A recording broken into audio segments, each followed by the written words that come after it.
Going, please. Thank you. All right, Norma, please. Thank you, Saul. Hello, everyone, and welcome to New Plaza's Classic Talkback. I'm Norma Levy, New Plaza's president. We're a nonprofit showing independent and foreign films and providing educational programs on classic cinema. Today's film, chosen by our curator, Gary Palmucci, is a fabulous 1957 film called Sweet Smell of Success, starring Burt Lancaster and Tony Curtis. Gary will be joined in this talkback by his good friend, the noted film historian Max Alvarez. Hope you enjoy the talkback, and it's my great pleasure to turn this over to Gary. Well, hello, everyone. Good afternoon. Happy New Year. We probably considered dozens of titles for this follow-up to Max's terrific NYC on film presentation, which I understand is being happily reprised this coming week due to last Wednesday's distractions. And I think you'll agree that the film that we settled on today is singular in several respects. In its vivid black and white cinematography, evoking mid-50s Midtown Manhattan, the nonstop pungent dialogue in which it seems like the characters are almost speaking in tongues, and for signature performances by two very different but indisputable movie stars. Now, Max, it seemed like there's only one Sweet Smell of Success, and the UA marketing department this time did an okay job up until, well, you'll see in a moment, right? Yes, I think we'll be in agreement that and hello everyone, I think we're going to be in agreement that the actual slogan they use at the end is right on the money.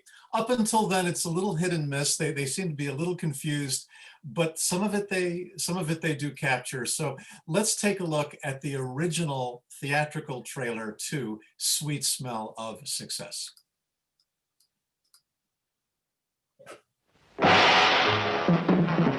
Burt Lancaster as J.J. Hunsaker, world-famed columnist whose gossip is gospel to 60 million readers. Tony Curtis as Sidney Falco, the kid who had ideas about taking over. But we happen to know I'm your star pupil, because I reflect back to you your own talent. I'd hate to take a bite of you. You're a cookie full of arsenic. Don't turn your back on him. You might find a knife in it. This is their story, and that of the big shots and big names who worship the sweet smell of success. Along Broadway, throughout Hollywood, down Wall Street, on Capitol Hill, sweet smell of success. We're friends, Holly. We go as far back as when you were a fresh kid congressman, don't we?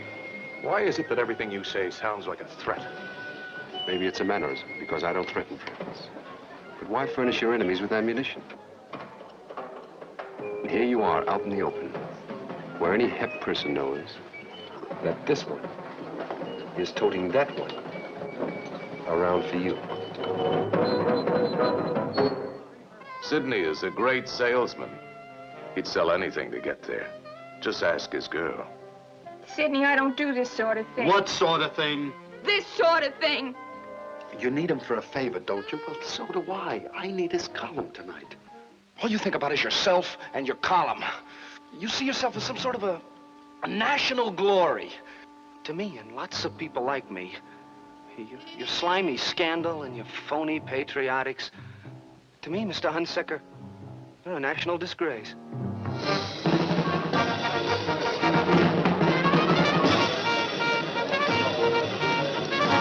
Burt Lancaster as the almighty J.J. Hunsaker. Tony Curtis as his man of all dirty work. Introducing Susan Harrison and the Chico Hamilton Quintet.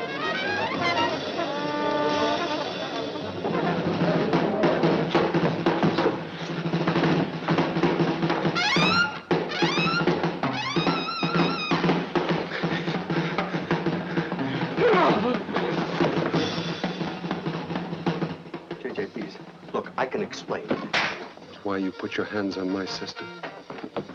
JJ. I didn't do anything. Stop!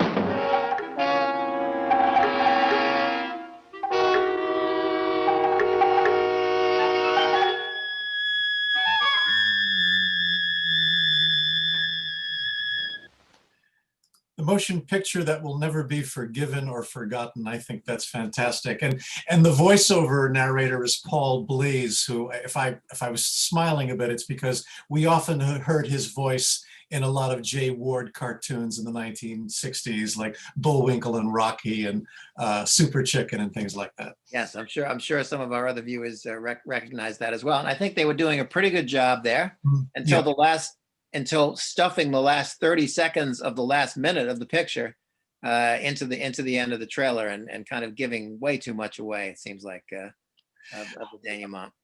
Well, they were faced with the hardship of trying to sell a movie with these two sexy leading men who were playing really unsavory characters, and they had both appeared in a very successful UA release called Trapeze. And this was quite the antithesis of what people were expecting from Burt Lancaster and Tony Curtis. Extremely risky roles for them, and we can talk more about that. Well, there's so much going on in this film, Max, and today trying to keep it all in my head, I was starting to think of many of the key elements sort of in pairs. Lancaster and Curtis, writers Clifford Odets and Ernest Lehman, the music by Elmer Bernstein and the Chico Hamilton Quintet. But not to get too far ahead of ourselves, Lancaster actually, like many stars in the 50s, like Kirk Douglas and others, had his own production company. And they had a very successful film, which they produced. He was not in it. Marty, which won the Oscar Best Picture, 1955. And I guess kind of gave them a little bit of carte blanche to make Sweet Smell a success, pretty much unvarnished, the way they wanted it, without any concessions or compromises. And it helped, I guess, that they were the only producers who had any interest in making the material into a film. It's very true, and everyone was frightened of the project because of the allusions it made to the very powerful columnist Walter Winchell, who clearly inspired the Hensiker character, although Ernest Lehman, the original writer, came from a public relations background, and sort of the character was a bit of a composite of other men who were in the field. But everyone was scared of making this film because of the incendiary take that it had on the abuses of journalism and the print media at that time. And I'm trying to think of what, to a modern audience, it's maybe hard to get a handle on the power of Hunsaker's character, because obviously newspapers have changed, but here's a man who had a daily readership of 60 million, plus he has a TV appearance, presence as well. Perhaps he would be today a blogger, or he might be an influencer, perhaps. And politics is way over on the right, obviously, as we see Lancaster when he's rehearsing his television show. I guess Winchell today, he would probably be on Fox News as one of the stable of hucksters there that practice over there. But these columnists wield an incredible power. I think and we had at that time like 6 or 7 daily newspapers in New York, each of them with 2 or 3 columnists, until a bunch of them were wiped out in a big newspaper strike in 1962. But Winchell carried on into the late 60s, I guess, and finally his brand expired. And apparently the film had a lot to do with kind of the decline in his professional reputation. People did see some of the correlations between Hunsaker and Winchell. And you're right, there were so many daily newspapers, and there were other very influential columnists who were active at the time that Lehman came up with this story, which was originally known, the original title was Tell It to Me Tomorrow. And then it was changed. But you had Dorothy Kilgallen at the Journal American, you had Lucius Beebe at the Herald Tribune, George Ross at the World Telegram, who depended on these little tidbit leads for their daily columns. And there's so much self-hatred in the writing of this project because Lehman was, he seemed like he was making amends for his own public relations background, which he was ashamed of before he became a screenwriter. And Clifford Odets, who we can talk more about, was also venting spleen over the very right-wing McCarthyite un-American activities atmosphere that was prevalent at the time the film was made, because Odets had cooperated with the witch hunters, so to speak. And in a way, his J.J. Hunsaker character he's indicting the Cold War atmosphere in the form of the Hunsaker. Right. Odets, his heyday as a playwright, of course, was in the 30s.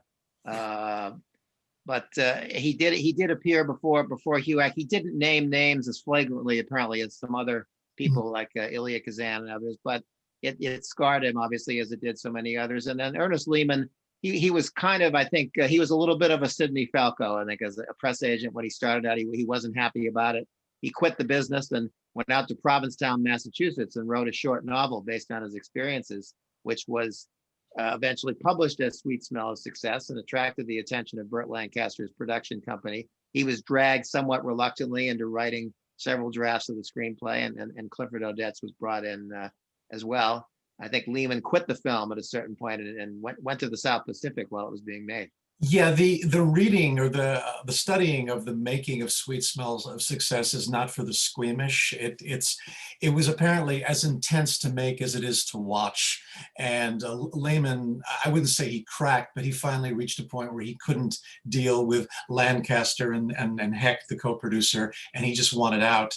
And at that point, that's when Clifford Odets came in. And Odets originally was brought in to just polish some dialogue because production was on the eve of production. But what he ended up doing was pretty much rewriting the screenplay and most of the scenes in it. And so, according to the director, Alexander McKendrick, they were literally writing scenes on the day they were filming, which is a harrowing way to make a film, but the results can often be quite brilliant. Right, Max, you reminded me, there's a terrific article I recommend to everybody, easily obtainable on the internet, a Vanity Fair article, I believe, from about 20 years ago, exhaustive account of the making of the film, which I remember I had read at the time, and there's some outrageous anecdotes in it, but very informative. That may a much greater length than we can go into today. But that opening scene, of course, reminded me when we see the newspapers coming off the press, something that was called the Bulldog edition of the newspapers. Even in 1980, those of you who read my piece a few weeks back about the premieres of Raging Bull and Heaven's Gate, I remember being in Times Square and looking for that Bulldog edition the night before, because that's when you would see the first reviews of eagerly anticipated films. Of course, it was down to just 3 papers by 1980. And the Bulldog edition, which apparently came from the newspapers' fierce competition with each other going back into the 19th century, was the first critics to weigh in on the new films were there. And actually, I worked for one of the very last evening newspapers in the country, which was the Milwaukee Journal, and the daily edition came out in the late afternoon. And then, of course, it just was not seen as a feasible way for people to receive their news. But in watching this film, Gary, I mean, I went into it when you had recommended the film. I said, "Oh, this will be fun." I remember this is a film full of some really funny, acidic dialogue, and I'm watching the thing during the night, and it is so disturbing watching it today, more so than I think if you saw it at a revival house 30 years ago, because of the backstabbing and the ruthlessness of the characters, which draws so many parallels not only to politics in this country, but to the tabloid media or the mainstreaming of tabloid media. It was a really tough film to watch this time, and I'd seen it before. Well, there were some lines in it that echo, unfortunately, this week here in America when Marty Milner's character says "national disgrace" in the trailer. Or when Burt Lancaster says, "President, my left toe would make a better president," unfortunately. Yeah, there's so many lines, and I promise not to take too much time of this, but just with the little simple flick of a switch, I could shut off the greedy murmur of little men. Son, I don't relish shooting mosquitoes with elephant guns. I mean, these were Clifford Odets' masterpieces. And the director, Alexander McKendrick, who we can talk more about, he wrote a fascinating account of the film in a book he wrote called On Filmmaking. Sadly, he was kind of apologetic about Sweet Smell of Success because it was such a failure and the public stayed away from it. And it harmed his career in Hollywood because he'd been very successful making comedies for the Ealing Studios. Right. The Lady Killers, The Man in the White Suit, Whiskey Galore, all fondly remembered classics by many of us, I'm sure. Absolutely. And he was born in the States, but then raised in Scotland. And this was going to be his big Hollywood entry. And he actually he officially told people later that he did not consider it a major work. His wife claimed he just couldn't bring himself to admit he'd made a masterpiece. But with Odets, Odets said to the director, Alexander McKendrick, he said, this is Odets talking, "My dialogue may seem somewhat overwritten, too wordy, too contrived. Don't let it worry you. You'll find that it works if you don't bother too much about the lines themselves. Play the situations, not the words, and play them fast." And he did, and the actors did, and it works very powerfully. And he really invested the Sidney Falco character with a lot of the mannerisms and the dialogue that Tony Curtis was so beautifully able to embody. Odette said at one point, he said, "I want Sidney constantly moving like an animal, never quite sure who's behind him or where he is." And voila. That's so true. And in McKendrick's book, he actually, that scene where we first see Hunsaker talking to Senator Walker at the 21 Club, McKendrick prints the first draft of that scene written by Ernest Lehman, and then he prints the Odets version. And Odets invented the whole the politician there. Originally, these were just characters just brought in to listen to Hunsaker, so we got a sense of who Hunsaker was. But they were saying to Odets, you know, Hunsaker is very powerful, he influences politicians, and Odets was saying, well, then let's see that. We need to see him doing that. And then the scene, and so he rewrote the scene as we see it now. And that's just extraordinary. Well, one of our board members pointed out very astutely this week that, you know, we're going to spend a lot of time talking about Lancaster and Tony Curtis, but there's a really unsung gallery of beautiful female performances in this film too. And I was jotting them down here the other day. Of course, the character of Susie, the somehow emotionally PTSD, a sister of Hunsaker, an actress who had sort of a tragic, abbreviated career in her own life. Her name was Susan Harrison. This Vanity Fair article, the author tried to track her down with private detectives. Of course, this was about 40 years after the production. Unsuccessfully. She was 18 years old when they found her. She was an actress from the Bronx with no professional experience, according to that article that you mentioned. She'd been a waitress at a Greenwich Village coffee house called the Limelight and was a model in the garment district. And so this was a break for her, but as you mentioned, and I think, Gary, you also tracked down, there was a lot of television work, but just one other prominent film. That's pretty much it, yeah. Yeah, and we had Barbara Nichols, who plays Rita, that poor waitress, cigarette girl, who's being pretty much pimped out by Tony Curtis's character. We recognize her from some other 50s films like Pal Joey and also The Pajama Game. Yes. And then she did a lot of television work. A lot of television work, as did another actress, Edith Atwater, who plays Mary, the loyal but very canny secretary of J.J. Hunsaker. That great scene when Tony Curtis comes into his office and starts reading the column off the paste ups that that haven't gone out for production yet. She's a sad character. I would have liked to even see some more of her. I found her quite fascinating. We saw that actress quite a lot at Columbia Pictures in the 1940s. She even has a part in Nicholas Ray's In a Lonely Place. One other, I think, deserves a mention, an actress named Lorena Tuttle, who plays the wife of one of the gossip columnists that Tony Curtis is manipulating furiously throughout the film. In a scene in Twitch Shores early on, she's sitting at the dinner table with her husband, another kind of browbeaten columnist, and kind of, taking his abuse but also throwing some zingers of her own there in a very poignant way.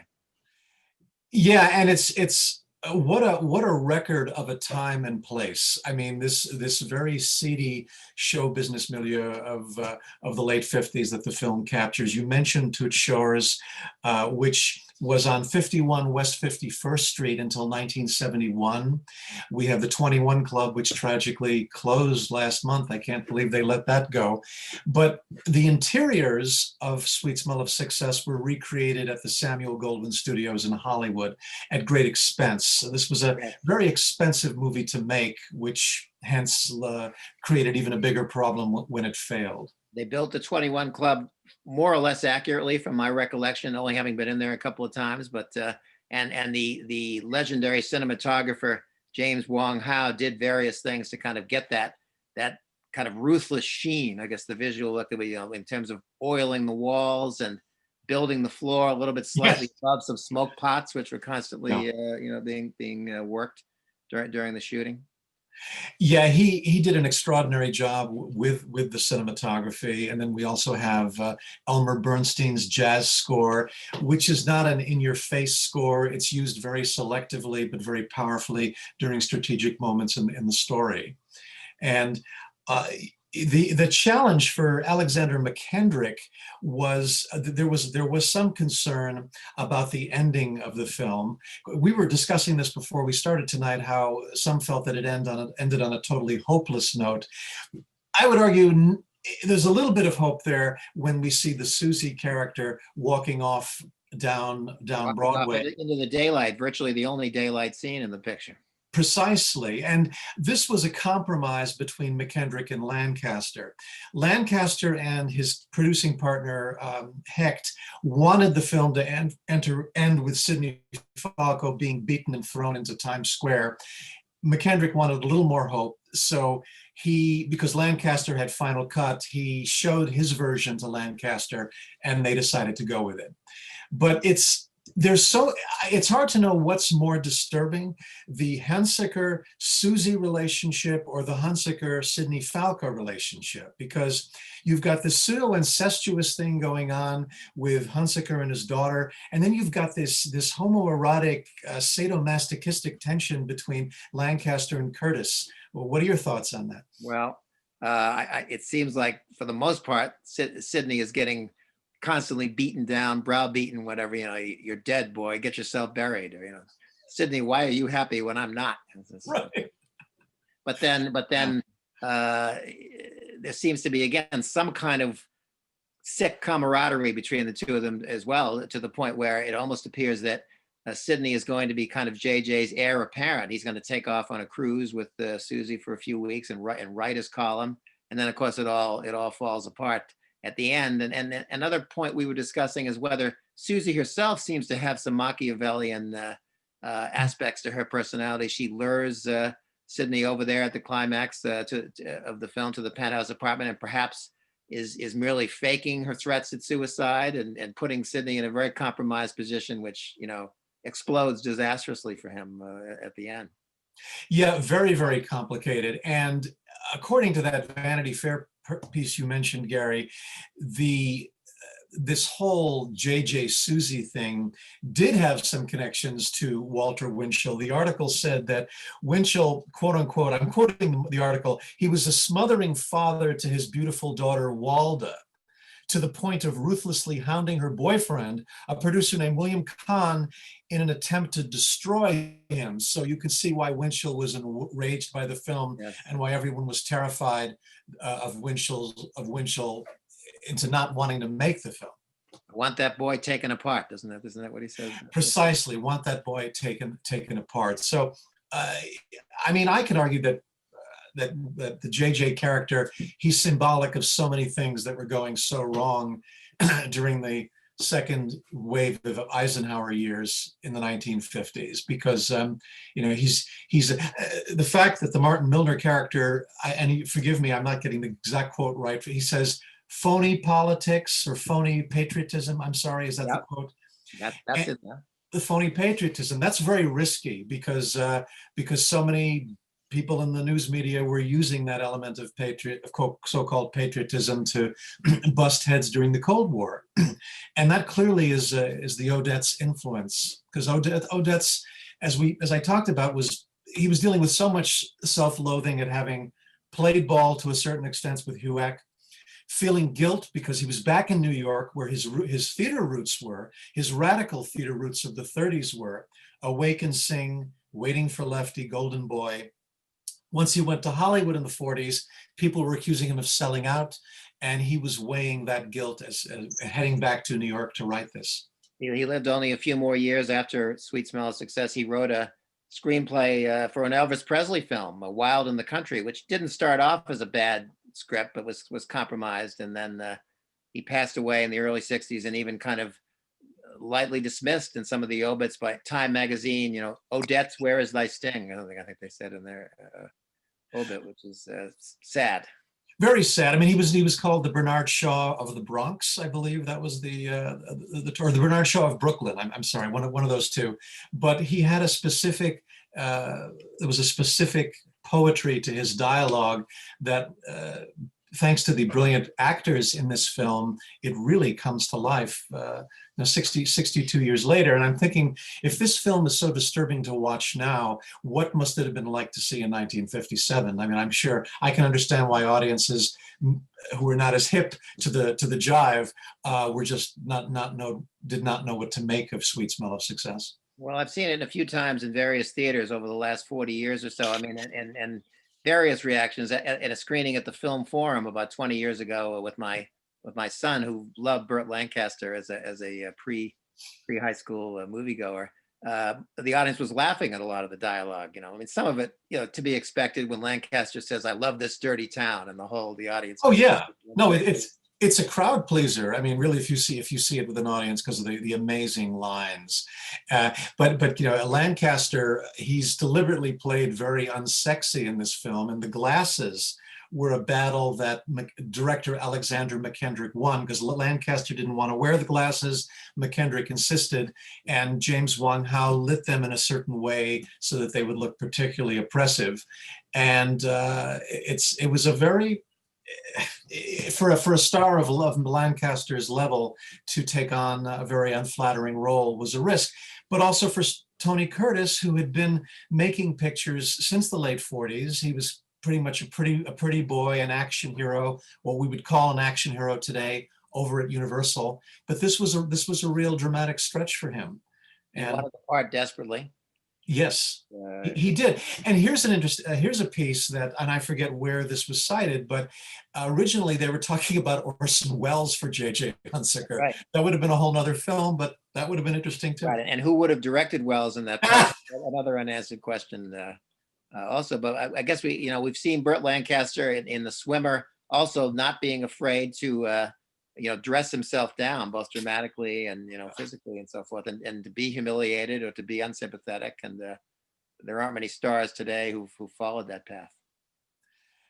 No, definitely, and in a way, this follows something of the film noir template, where it takes place. I don't know if it's over a 24-hour period, but it's certainly within a very short time span when all these things are happening overnight. Yes. And that's a favorite template of great crime pictures. This is borderline noir, but it's sort of there's a lot of noir in it. Well, I think we have a terrific turnout today, and I think we're going to have lots of commentary and questions here. So as we move towards that, we'll remind everybody again to push that participant button and the box on the right. We talked briefly about the music. There's another excellent piece by Gary Giddens on the Criterion DVD of the film, which you can access on Criterion's website very easily. And he talks about the contrast between the hard-hitting Elmer Bernstein score and the more kind of ethereal Chico Hamilton quintet, which drifts in and out of the film, and the nightclub sequences also kind of like a light and dark almost musical. And there was one phrase that I took notes somewhere that almost reminded me of Bernstein's some moments in Bernstein's score from the following year. Some Came Running for Vincent Minnelli. Yeah. There was a couple of notes that seemed to kind of foreground that score. That's a film I'd like to do on our maybe sometime in 2021. Absolutely, that would be fantastic. And many of you haven't. Some Came Running, Frank Sinatra, Vincent Minnelli directed. Definitely. And one final thing. It's just too bad that for Alexander McKendrick, this should have been a launch for a new wave of films for him, but it wasn't. He was supposed to make another film for Lancaster, The Devil's Disciple, but Lancaster fired him, claiming some production reason, but McKendrick felt that it may have been due to the fact that he was being blamed for the failure of Sweet Smell of Success. And so McKendrick is only going to make a few more films before he turns to teaching in California. His last film was a picture called Don't Make Waves, made in 1967, starring Tony Curtis and Sharon Tate. We saw the poster prominently displayed in Once Upon a Time in Hollywood, which we showed in our cinema last year, and many, many people came to see. Yeah, so it's just a film that I think touches on so many political and social nerves that I know we'll have a lot to talk about. All right, well, let's fire away with those questions. Gary, before we open it up to questions, just a reminder that... Oh, yes, excuse me. Oh, no, that's okay. The New York on Film presentation is being repeated Wednesday night from 6:30 to 8 o'clock. And just to give you a taste of that, what I will do now is share with you just a 45-second teaser about what we can expect on Wednesday night for those of you who missed the presentation this past week.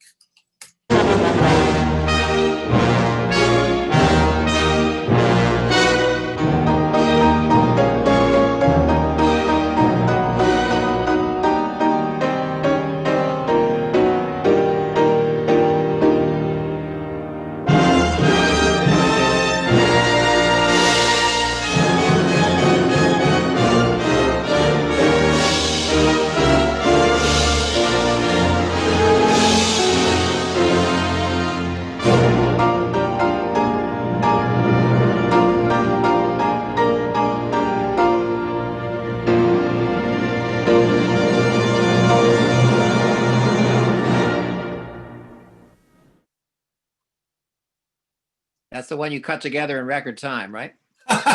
Pretty briefly. I did add a little more, another little clip of Gene Hackman jumping over the turnstile was added this week.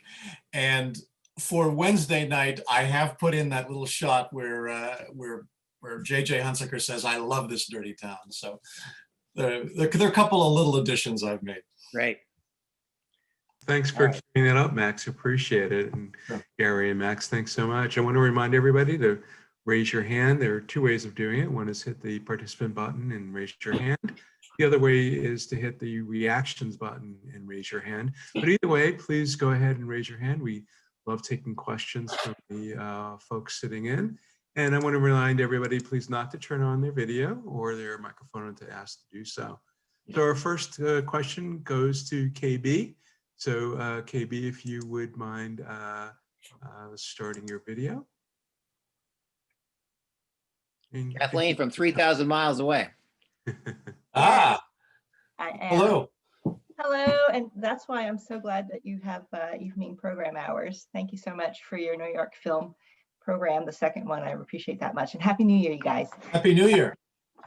Sorry, the light is so bright here. It's a little weird. Rub it in. Go ahead, rub it in. All this warmth and sunshine. Great film. I really loved it. And I'm glad you mentioned the women. I thought Rita's Cigarette Girl was great. Barbara Nichols did an amazing job. And Susan Harrison was a little limp, but then that's her character. So I thought that was well played. My question is around the lighting, the cinematography, because the film to me was in black and white and bright. And there were like the headlights or the chandeliers. I mean, I just wondered how it was done so well done, right? I mean, black, white, but then also the spots of brightness. And if that was just something special, or was that just usual? So great question. And I presume you're talking about interior scenes taking place indoors? No, but also on the streets. I would be curious to know, because this kind of is a holdover from when Gary and I talked about Breathless. We talked about special film stocks that were required to film at night in Paris with neon. And this is 3 years before Breathless. So I'm curious to know what James Wong Howe, how he was able to get a lot of those magnificent neon shots of Times Square.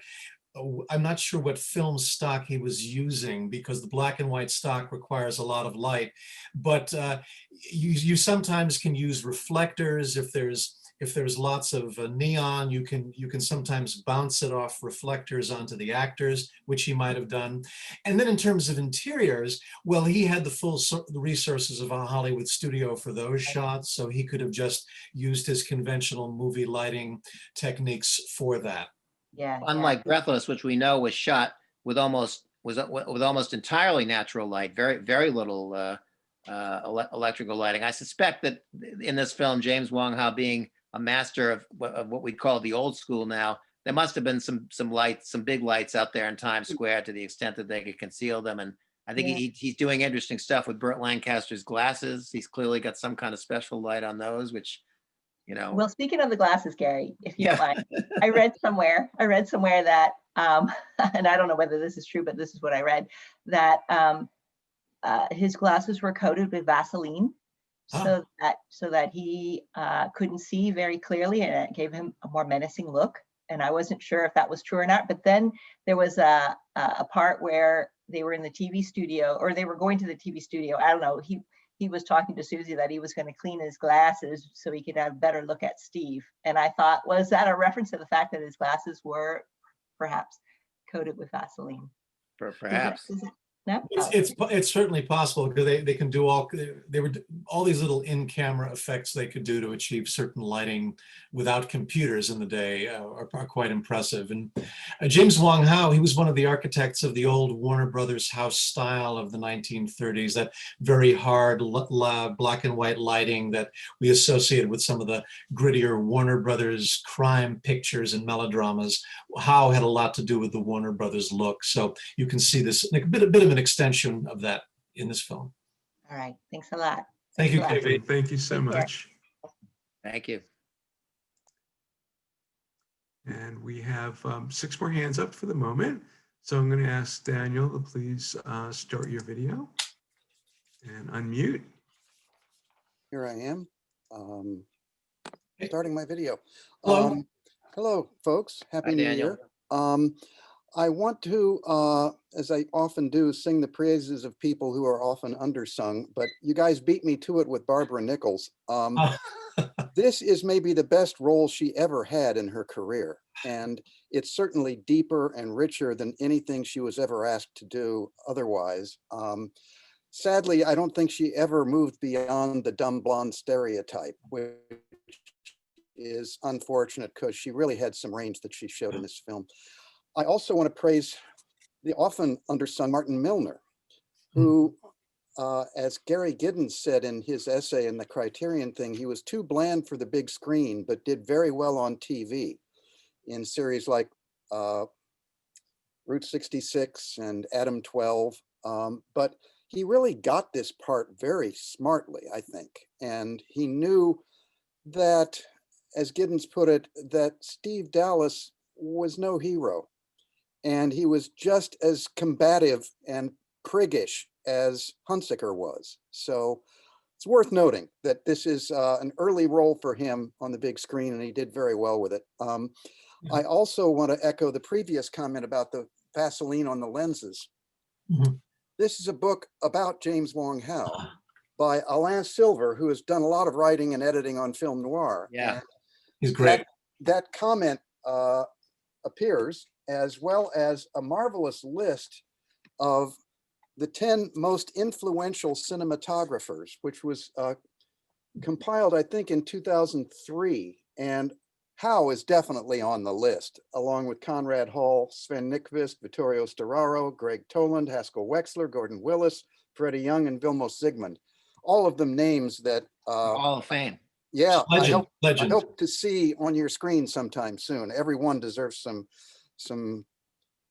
screen time. So anyway, I will just close off saying I too love this dirty town and I love this dirty film. It's wonderful. Thank you, Daniel. And I agree. I think you raise a good point about the Martin Milner character, because I imagine as an actor, he was very probably intimidated working with Burt Lancaster. I'm assuming, but that works to the advantage of the character, especially that confrontation in that wonderful scene in the theater / television studio, where there's this big mind game going on that JJ is doing, and Milner's character says, Mr. Hunsaker, you've got more twists than a barrel of pretzels. So even he is trying to stand up. His character is overwhelmed by JJ, just as I'm sure Milner might have been a little overwhelmed by Lancaster, but it works on screen. What does he say? Here's your head, don't forget your hat. You got the lines I forgot to write down, Gary. This is very helpful. Thank you. Didn't you were right about this boy. Yeah, because and that's extraordinary, because it's scripted manipulation on Hunsaker's part. He starts that scene pretending to do Susie a favor by having her boyfriend hired back to the club, but it's all in the script that he's going to officially have second thoughts about this. But he was never planning to have that boy come back to the nightclub after he got him fired. Yeah, it's very carefully constructed. Very carefully constructed. Great. So thanks, guys. Next question is going to be from Claudine. Claudine, would you please turn on your video and your microphone? Claudine, would you unmute yourself, please? So can you hear me? Yes, we can. Hello. Another great choice. I used to listen to Walter Winchell on the radio, and I also saw the film. He was, as you all have said, very powerful. And I can still remember he had kind of a rat face. He always wore a hat, and he had this way of opening his radio programs, something like, good evening, Mr. and Mrs. America, and all the ships at sea. And then he would he had this nasal, obnoxious voice. And I'm just wondering whether he had died when the film was made. Also, it might be of interest for our audiences to hear him, to hear the actual Walter Winchell. I suppose you could get that on some. It's very easy. You know what? All you have to do, these are great points, Claudine. All you have to do is watch an episode of the original series, The Untouchables. Oh, okay. That's Walter Winchell saying, Elliot Ness showed up for work one day. And yeah, thank you. I also feel very badly about 21 going under. Oh. That was one of the hot spots of the 40s, 50s, just another sad part of New York at this point, But yeah, thank you. Thank you. And I mean, I was lucky that someone invited me for lunch there 2 years ago, and I'd never been, but to see that. And it's interesting because Winchell, he almost had a shrill real life delivery as opposed to Lancaster's very smooth tone. But anyway, great points. Thank you. Great, thanks, Claudine. And I'm going to ask Marjorie to please start your video and unmute yourself.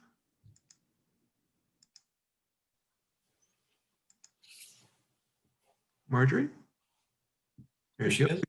Please unmute yourself, Marjorie. Oh, okay. Got a little lost there for a while. Okay, yes, I was so glad. I have seen this film and I always loved it. And I think Tony Curtis has really been an underrated actor in his career, because this was a great performance. I want to remark too about his glasses, the way I interpreted Burt Lancaster's glasses. I didn't know anything about the Vaseline, but you can't really see Burt Lancaster's eyes. And they always say the eyes are the windows of the soul. He had no soul. So that's how I interpreted his glasses. There was nothing inside for us to see. And about the cinematography, can you hear me? Yes. Oh, okay, because my screen went blank. Okay, is they had the settings were in these gorgeous places, the Store Club, the 21, El Morocco, and yet they did this tight knit close-ups on the dialogue and the characters, and they didn't let the atmosphere get in the way, as sometimes films are about the atmosphere. Even with those great shots of Manhattan and these places, it was all about the characters and their dialogue, and they never ever deviated from that. So that's what and also about Winchell and him. Winchell did stand for things. He was pro New Deal, pro civil rights. This guy stood for nothing, absolutely nothing. So once again, thank you very much. This was a wonderful movie, and I'm glad you picked it. Thank you, Marjorie. Thanks, Marjorie. Alexander McKendrick mentioned that in the original draft that Ernest Lehman wrote, it's mostly people sitting at tables talking. And it was McKendrick who wanted to drag some of the action out into the city. So he found a good balance. I agree with you, because it's not all atmosphere, it's not all setting. It never lost the focus on the characters specifically. Only the jazz clubs really have any bit of airiness to the sets, which I guess they had to be because you had to see the performances and so forth. But otherwise, it's pretty nailed down. Absolutely. Thanks, guys. We have 6 hands up, just letting you know that we have a whole bunch of questions that people want to ask. And I'm going to ask Barbara to please start your video. Barbara, would you unmute yourself, please? Sorry. Thank you very much for the film and for giving me a chance to ask this question. Since I love the film, I'd seen it when I was much younger. Why, can you give us information about why it was such a failure, what the critics had to say? Why are we appreciating it so much and it wasn't appreciated at the time? And the follow-up question is, when was it appreciated on a critical level? When did the winds shift? Did they shift, or is it just personal viewing? And why was there such antipathy toward it? Gary, you want to? I think in the 1950s, in terms of popular film, dark and nasty and ambiguous was not box office. The film was apparently previewed in the San Francisco area, and one of the preview cards says, "Don't change a thing with this picture, just burn it." So that was the reaction. Were there any positive reviews at all? Were there any discerning critics at the time? I think that there were some critics who put it, New York critics who put it on their 10 best list. I think you'll see in that article in Vanity Fair, which is well worth reading. I think it really wasn't until like the early to mid 70s that the film started to be appreciated, when revival houses were going full steam. I saw it for the first time in 1978 at the old Bleecker Street Cinema down in the Village, double billed with Network, I think, because they maybe had some similarities, the two films, and they both came from the same distribution company.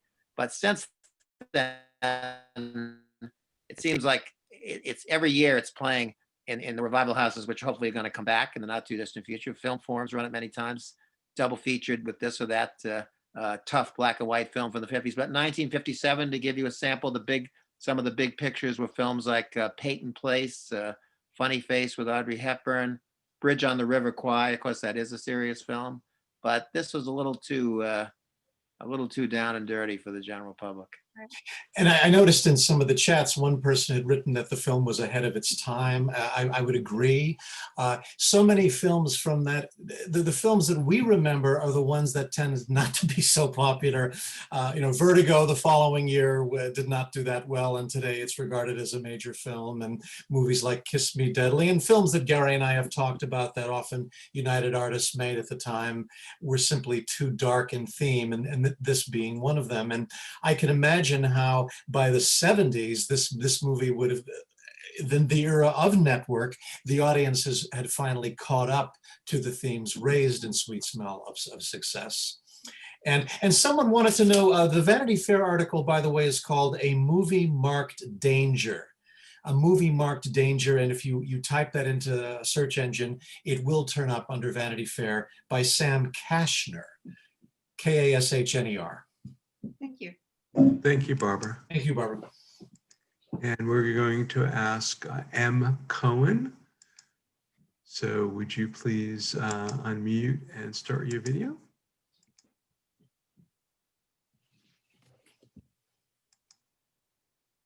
Okay, would you unmute yourself, please?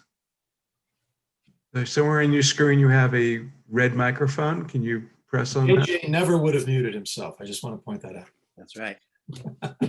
You're still muted. Unmute. Oh, there you Okay. go. There you There go. you go. Thank you. First of all, I think my favorite line in the movie is "Match me, Sydney."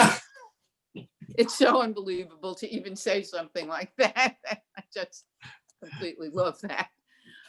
But I was wondering, I mean, I've lived in New York my whole life, and I'm trying to picture this place where the Sidney Falco character is watching Steve Dallas being beaten up, and he is standing on some kind of an overpass looking down. And I have never seen that in New York. I don't know what that is. He is standing. I identified. Oh, you know what? He's on the Queensboro Bridge. Oh, that's the Queensboro Bridge near Robards nightclub. Because I know it was an unusual location that I didn't recognize, but that's where they filmed it. I mean, there was no way that was anywhere near Times Square or anything like that, because I just kept saying that there's nothing that looks like that in New York City. I think But that's this been was kind of on the rebuilt. That whole area, I think, has been kind of rebuilt too. He seems to be going into the R train subway stop, which would be the one over on Third Avenue. That's where the police officer says, "Come back here, Sydney. I want to chastise you." Yeah. Anyway, I've seen this movie several times, and it's an amazing movie. Amazing. And it's great to see Tony Curtis having such a great role. And I think The Defiant Ones was either that year or the next year. That's right. Following year. Kind of lost it. He got involved with drink and drugs and who knows what. And you hate seeing great talents kind of misapplied, but you see what a talent he had. Yeah. Yeah. And thank you for mentioning that location, because we also see the Brill building, we're technically, which is well, still they say 1619 Broadway, and instantly I thought, oh, that's the Brill building. Nobody lives in the Brill building, and they actually are in the Brill building when, you know, they're making it seem like that's the lobby of their apartment house. That's right. That is the lobby of the Brill. There's absolutely no way that you live there. So they played with it. They played with the locations. That's the charm of film set in New York, is the artistic license the filmmakers play. So not everyone knows. Right. Thank you so much for the question. We've got 4 more hands, so we want to get to everybody. Barry, would you please turn on your video? Okay. Good. Can you hear me? We can. Gary and Max, thank you again. Happy New Year. Happy New Year. Happy New Year to you. Wonderful choice. And not enough people have commented. Being old enough to remember Broadway as seen in this movie was wonderful to see. I mean, it's just, we think it's bright today, but this movie brings back all the enormous numbers of theaters that were up and down Broadway and the lights. And for that reason alone, I know it ties into the Wednesday discussion. I had 2 questions. Where in James Wong Howe's career did this film sit? And I ask that because the lighting is one of those unbelievable strengths of the movie, especially the scene of Rita in Falco's apartment or his room, where she comes in and out of the black, and it's just brilliantly lit. Was this the beginning, the middle, the end of his career? Gary, I would say the middle, wouldn't you? Well, maybe mid to late. He probably was working into the early 70s. I think maybe his last picture was Funny Lady with Barbara Streisand. He might not have been the sole DP on that. He won an Oscar for The Rose Tattoo in 1955, and also for HUD with Paul Newman, another film I'd like to show on one of our podcasts, but a completely different visual palette than this movie. And then 9 years later, after this, 9 years later in '66, he photographed John Frankenheimer's Seconds with Rock Hudson, which he did all kinds of abstract, kind of radical, kind of new wave influence cinematography. Another classic, crazy, misunderstood film in its day. Precisely. So he was already a star cinematographer Absolutely. at this point. Absolutely. The other question I have is, how did that kiss, JJ's kiss, ever pass? I mean, that was not a brotherly kiss when he kisses his sister. That was going a bridge too far, as they say. How did that ever get past the studio chiefs? That's one that's one to check the censorship papers in Los Angeles at the Beverly Hills Academy Library. It would be fascinating to read the paperwork that went between United Artists and the Production Code Office to see if they even mentioned that, or maybe they were just so paranoid about other things. But yeah, you're right. It's a very groundbreaking, or it's joins another infamous kiss in a United Artists film a few years later with Angela Lansbury and Lawrence Harvey in our beloved Manchurian Candidate. Yeah, but you're right. It's a very borderline there, and UA benefited from the fact that they didn't follow. Maybe they were a signatory by that time, but for a lot of the 50s, they were not a signatory to the production code, and so they were able to get away with more than some of the other studios. And that may have been the case. It was certainly a bit uncomfortable. Yes, as was the whole film. Yes. Thank you. Thank you, Barry. Thank you, Barry. Maybe that's a lecture for another time, Max. Sure. But, how did they do it, scenes? How did they do it? How did they do those scenes? Okay. So, Abby, would you please start your video and unmute yourself? This is Abby's maiden appearance there. Hi, Abby. Nice to see you. Nice to see Gary and Max. Barry kind of beat me to this. I wish we could do an entire follow-up session on the cinematography and what Howe was able to accomplish in terms of those exteriors, how claustrophobic he made New York feel with those low angles and the wide angle close-ups and all that. But I want to ask a trivial question. Does anyone think it's weird that JJ and Susie's apartment look to be in what I think would be an office building just north of Times Square on Broadway? You wouldn't have expected a character like JJ Hunsaker to be living in Midtown on Broadway. And I just thought that was so odd. Unless they were trying to convey that Broadway was his beat and he controlled Broadway, so he was almost in his. I'm making this up, of course, but maybe he was the emperor of Broadway. He looked down on Broadway from his penthouse. Gary may have a thought on that. Yeah, I mean, you never know that in a building like the Brill Building, maybe there was a few residential apartments, on the high floors, and clearly he was in a penthouse. Or maybe he was his business office, which he had turned into a residence. That would be an interesting subject for research. And of course, at that time, you had one block west of that area, you had the old Madison Square Garden, which was torn down a few years later, wiping out what I understand to be essentially kind of a working class residential neighborhood. They never really recovered from that, I don't think. So not so far-fetched, I don't think. Interesting. Thanks for the insight. Thanks for joining us, Abby. Yeah, thank you, Abby. So we have two more questionnaires. So we're going to ask Ed to please start your video. And after Ed, we're going to go to Devara. And Ed, please unmute yourself. Yeah, thank you. I just wanted to say that I agree with everybody in terms of the cinematography in this movie was absolutely fantastic. Also, as a person who grew up in the 60s, it was good to see Milner and the person who portrayed Larry Tate in Bewitched for so many years in different roles. A couple of questions I had. One was, as I was watching this, I was reminded kind of in the way that Lancaster portrayed the character as kind of holier than thou, kind of had some overtones to me of his General Scott character in 7 Days in May. I kind of saw some parallels there.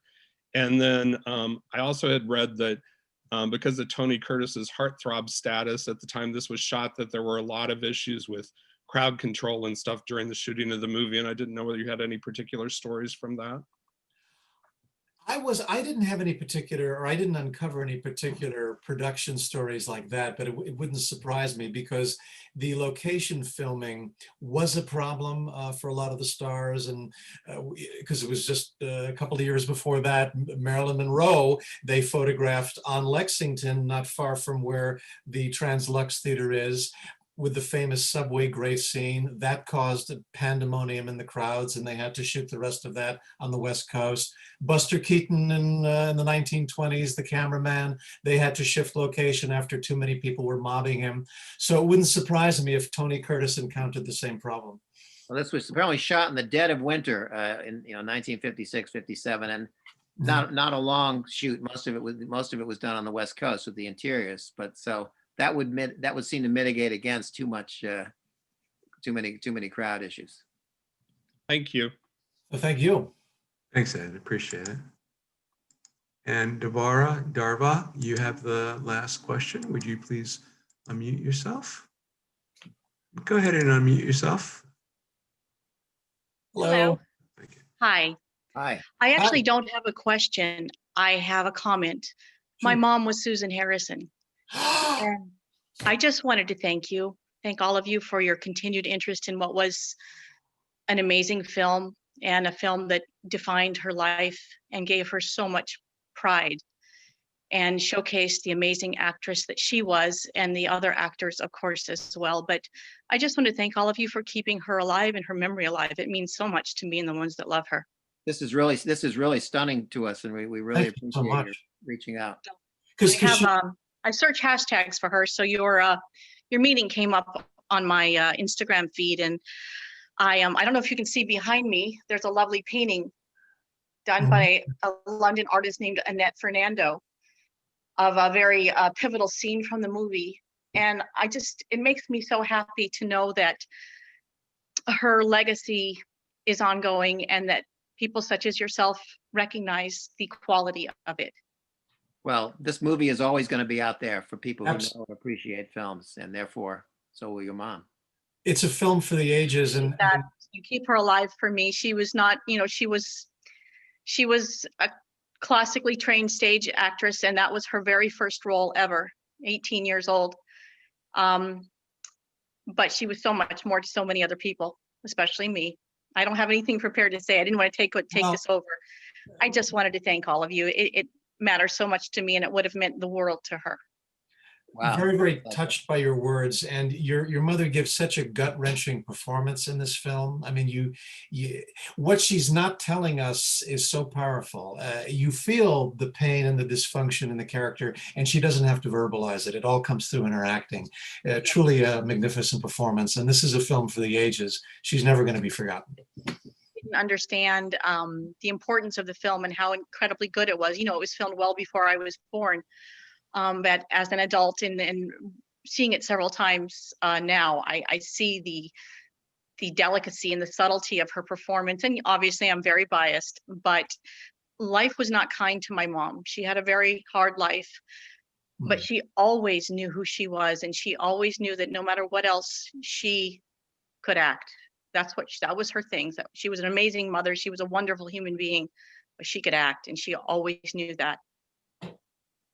And she also had wonderful stories about filming that particular film and being on location. And they would write the script day to day. It was completely on the fly. And she spoke so highly of Burt Lancaster, Tony Curtis.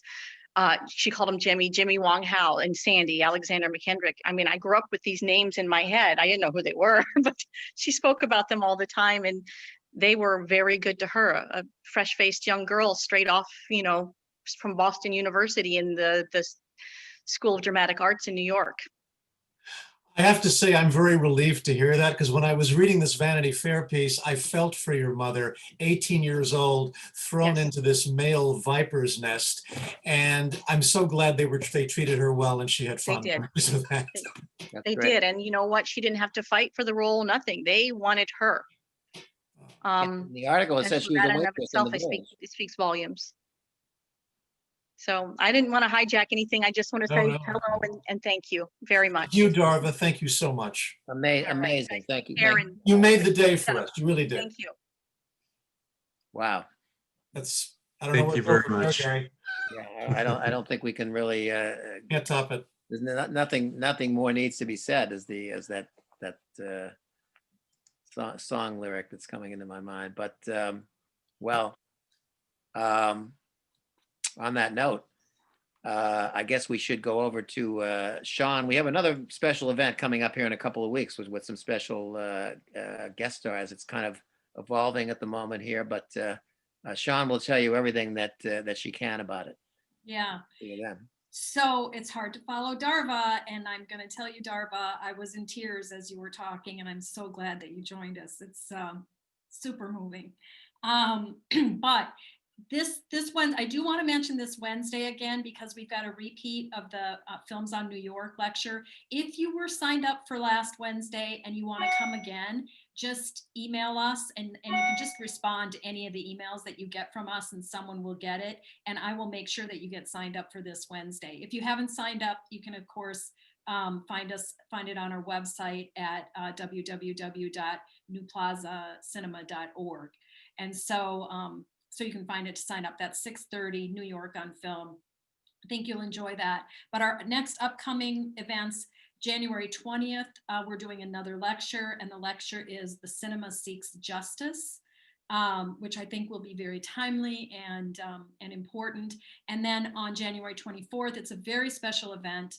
Nancy Fisher, one of our very loyal patrons, is going to sponsor the Talkback, and the Talkback is about the movie Sophie's Choice.